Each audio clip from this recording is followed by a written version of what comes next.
Hello guys, welcome to notes wire. आज की हमारी क्लास का टॉपिक है role of microtubules in mitosis. इसका साइनॉप्सिस है introduction, definition, types of microtubules in mitosis, role of microtubules in different phases of mitosis, function of microtubule in mitosis, conclusion and reference.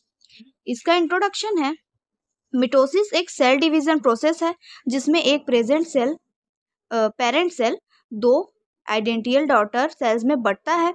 यह process genetic material को सही तरीके से distribute करने के लिए ज़रूरी होता है।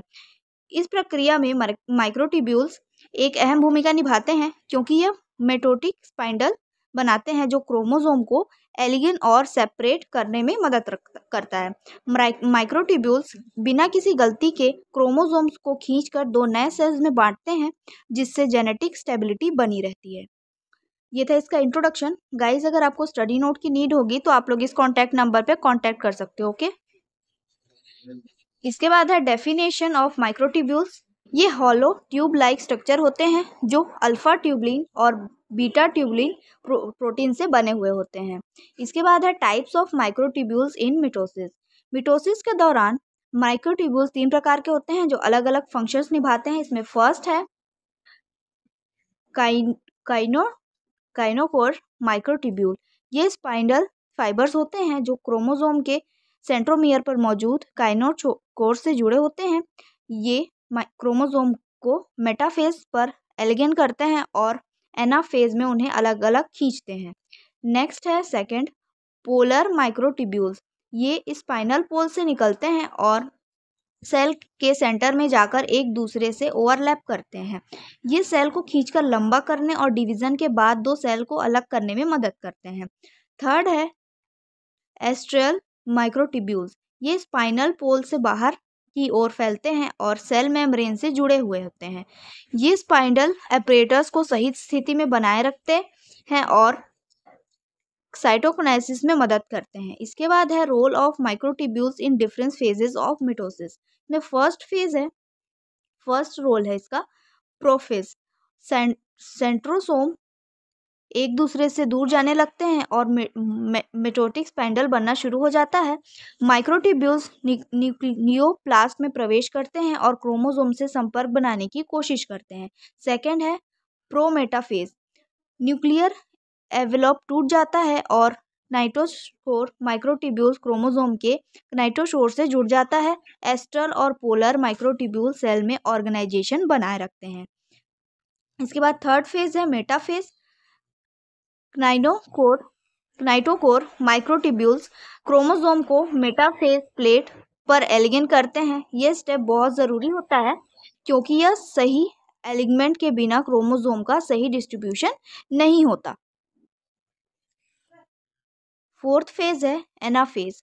नाइटोकोर माइक्रोट्यूब्यूल्स क्रोमोसोम को अपोजिट पोल्स की तरफ खींचते हैं। पोलर माइक्रोट्यूब्यूल्स सेल को खींचकर लंबा करने का काम करते हैं। एस्ट्रियल माइक्रोट्यूब्यूल्स साइटोकिनेसिस में मदद करते हैं। नेक्स्ट है टीलोफेज। माइक्रोट्यूब्यूल्स धीरे धीरे टूटने लगते हैं और न्यूक्लियर एनवेलप दोबारा बनने लगता है। क्रोमोसोम्स डीकॉन्डेंस हो जाते हैं और दो न्यूक्लियाई बन जाते हैं। नेक्स्ट है साइटोकिनेसिस। एस्ट्रल माइक्रोट्यूब्यूल्स और एक्टिन फिलामेंट से मिलकर कॉन्ट्रैक्टाइल रिंग बनाते हैं जिससे सेल दो पार्ट में बढ़ जाते हैं। इसके बाद है functions of microtubules in mitosis. First function है इसमें mitotic spindle formation. Microtubule spindle apparatus बनाते हैं जिससे क्रोमोसोम सेपरेशन संभव होता है। सेकेंड है क्रोमोसोम एलिगमेंट। नाइटोकोर माइक्रोट्यूब्यूल्स क्रोमोसोम को मेटाफेज प्लेट पर ठीक से अरेंज करते हैं। थर्ड है क्रोमोसोम सेग्रीगेशन। एनाफेज में माइक्रोट्यूब्यूल्स क्रोमोसोम को खींचकर दोनों डॉटर सेल्स में बांटते हैं। नेक्स्ट है cell shape maintenance. Polar microtubules cell को खींचकर माइटोसिस के लिए तैयार करते हैं। नेक्स्ट है spindle positioning. Astral microtubules spinal apparatus को सही स्थिति में बनाए रखते हैं। नेक्स्ट है cytokinesis facilitation. Cytokinesis facilitation microtubule cleavage furrow के फॉर्मेशन में मदद करते हैं, जिससे 2 डॉटर सेल्स बनते हैं। इसके बाद है एरर चेकिंग। अगर क्रोमोसोम एलिगमेंट में कोई गलती होती है तो माइक्रोट्यूब्यूल से ठीक करने में मदद करते हैं। इसके बाद है डायनेमिक इंस्टेबिलिटी।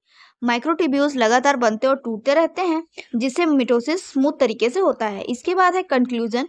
माइक्रोट्यूब्यूल्स मिटोसिस में बहुत ही इंपॉर्टेंट रोल प्ले करते हैं। ये क्रोमोसोम एलिगमेंट सेपरेशन और साइटोकिनेसिस में मदद करते हैं।